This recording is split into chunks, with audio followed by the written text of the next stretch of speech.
지오메디에 오신 여러분을 환영합니다. 오늘 치약의 비밀 2편에서는 위험한 치약 성분이란 주제로 1편에 이어 치약 속의 숨은 비밀을 함께 나누어 보겠습니다. 유럽 여행을 다녀온 지인이 그러더군요. 파리에서 라면을 끓이면 맛이 별로 없다고요. 왜냐하면 파리는 불었으니까요.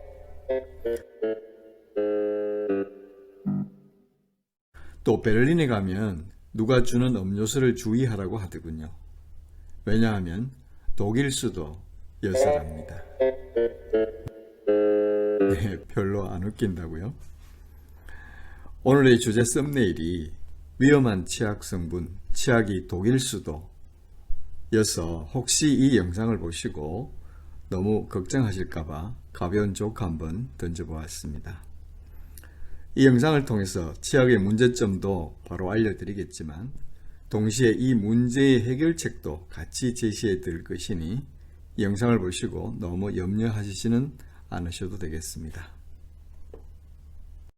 자, 이제 우리가 마음을 다잡고 우리가 조심해야 할 독일 수도 있는 위험한 치약 성분의 비밀로 들어가 보겠습니다.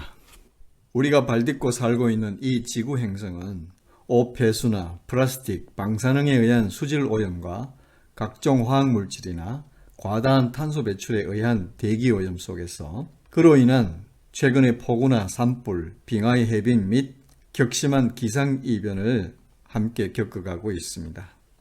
이런 비정상적인 지구 환경 속에서 소우주라 일컫고 있는 인간은 지구와 함께 그 영향을 같이 받을 수밖에 없습니다. 이 지구 행성에 발딛고 살아가는 우리 또한 각종 환경의 오염 속에 살아가고 있는데 그 여러가지 오염들 중에서 화학적 독소들에 의한 경피독소 오염이 있습니다. 경피독소 오염이란 피부를 통한 독소의 오염을 말합니다.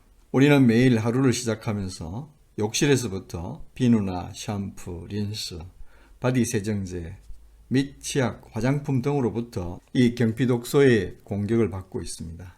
이런 독소들은 장기 노출되어 인체에 축적되면 암이나 면역 저하, 치매나 파킨슨병, 인지능력 저하 같은 뇌질환이나 불임, 우울증 등의 각종 난치성 만성질환에 노출될 위험성이 높아집니다. 이런 경피독소 인자 중에서도 특히 치약은 혈관이 많이 분포되어 있는 구강이나 혀 점막을 통해서 보다 더 직접적으로 인체에 영향을 미치기 때문에 세심한 주의가 필요합니다. 이런 경피독소의 홍수 속에서 다양한 화학물질들로 구성되어 있는 우리의 치약은 과연 안전할까요? 우리의 치약의 구체적인 구성 성분들에 대해서 한번 같이 살펴보도록 하겠습니다. 치약은 살충제, 방부제, 광택제, 연마제, 기능제, 기타 다양한 화학적 성분들로 만들어지고 있는데 이들 성분들 중에서 어떤 것들은 독성이 있는 성분을 희석해서 넣은 것이기 때문에 당연히 인체에 부작용을 유발할 가능성이 높습니다. 치약의 구성 성분 중에서 살충제라 하면 일반적으로 불소를 지칭합니다. 이 불소는 농약 공장이나 비료 공장에서 나오는 강력한 독성이 있는 산업 폐기물입니다. 이런 산업 폐기물은 처리가 매우 곤란한데 이 산업 폐기물들을 처리하기 위해서 1939년 미국의 어떤 회사에 고용된 콕스라는 사람이 이 불소를 처리하기 위해서 재미난 아이디어를 냈습니다.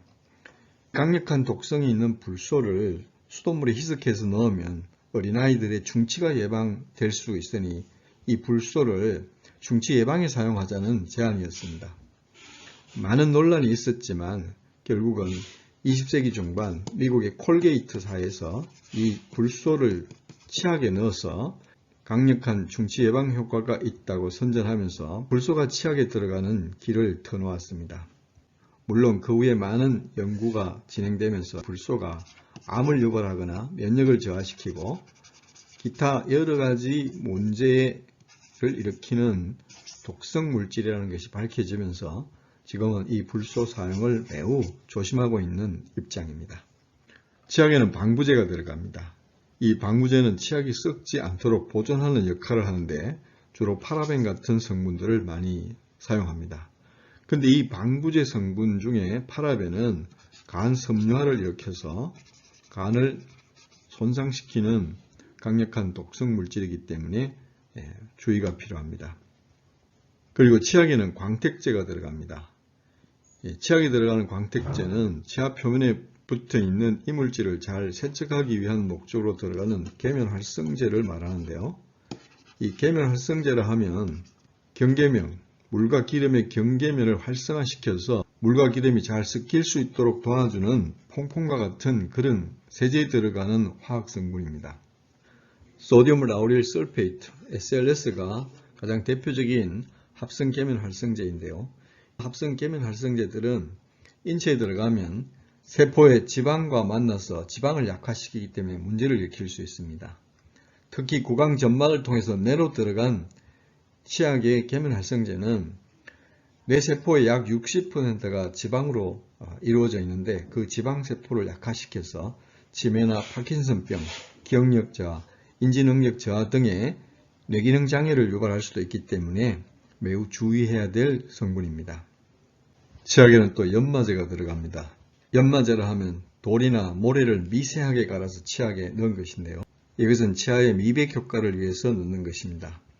그러나 다량의 연마제, 입자도가 굵은 연마제 같은 치약을 강하게 칫솔질을 하게 되면 치아 표면에 스크래치를 내서 시린을 유발할 수 있기 때문에 조심해야 될 성분입니다.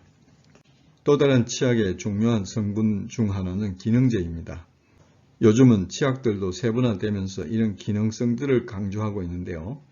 치주질환을 예방하거나 구취를 예방하는 등의 목적으로 이 기능 성분들을 넣습니다.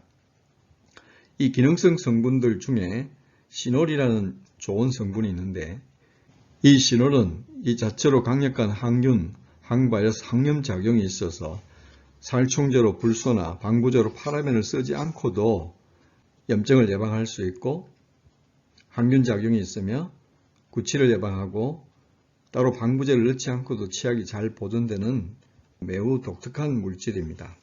그 외에 프로폴리스나 우리가 잘 아는 죽염 이런 성분들로 이 기능성을 강화하고 있는데 그러나 어떤 기능성을 강화하기 위해서는 화학적인 기능제들은 부작용을 가지고 있기 때문에 이 부분도 눈여겨보아야 할 성분들입니다. 그 외에 치약에는 향미제를 넣습니다. 치약에 들어가는 향미제라 하면 치약의 향과 맛을 조절해주는 성분들인데요. 페퍼민트나 자일톨, 사카린 같은 그런 성분들이 있고 그 외에 적색소, 청색소, 녹색소 같은 색소들을 입히는데 이런 성분들 중에 어떤 화학 성분은 암을 유발할 수도 있기 때문에 이 또한 주의해야 될 성분들입니다. 위에서 살펴본 바와 같이 화장품이나 샴푸, 린스, 바디 세정제는 물론이거니와 우리가 매일 하루 두세 번씩 입에 넣고 있는 치약은 살충제, 불소를 비롯해서 방부제 파라벤이나 광택제, 합성 계면활성제 등 독성이 매우 강한 경피 독소들이 희석되어서 들어가 있습니다. 아침에 샤워를 하고 양치를 하고 화장을 할 때마다 사실은 이런 위험한 경피 독소들을 우리 몸속으로 알게 모르게 집어넣고 있는 것이 안타까운 현실입니다. 이런 심각한 문제에 대한 해결책은 무엇일까요? 코로나19 팬데믹에서 가장 효과가 좋은 예방책은 마스크 착용과 사회적 거리두기임이 증명되었습니다. 우리 몸속으로 매일 쏟아져 들어오는 코로나19 바이러스 같은 이런 경피 독소들로부터 우리 몸을 지키는 길은 가능하면 이들 유해한 성분들이 함유된 용품들 대신에 독성이 없는 천연 성분의 제품들을 구입하면서 한편으로는 이들 경피 독소들에 대해서 케미컬 디스턴스, 곧 화학적 거리두기를 하는 것입니다. 그러면 이런 경피 독소의 위험성이 없는, 그래서 온 가족이 믿고 쓸 수 있는 안전한 치약은 없을까요? 이런 당연한 물음에 대한 저의 대답은 예스입니다. 네, 그런 치약이 우리 곁에 있습니다. 불안을 담고 묻고 있는 퀘스천 마크를 대신해 줄 수 있는 무해한 퀄리티 마크를 달고 있는 치약을 저는 알고 있고 그것을 여러분과 함께 나누고자 합니다. 약이라는 수식어를 그 이름에 달고 있지만 그러나 사실은 독이 될 수도 있는 치약. 오늘은 위험한 치약 성분에 대해 같이 정보를 나누어 보면서 이 문제를 해결할 수 있는 징검다리를 하나 놓고 마치려고 합니다. 치약의 비밀 3편에서 이 문제를 해결할 수 있는 대안을 여러분에게 제시할 것을 약속드리면서 오늘은 여기서 마치겠습니다. 다음 시간에 뵙겠습니다. 감사합니다.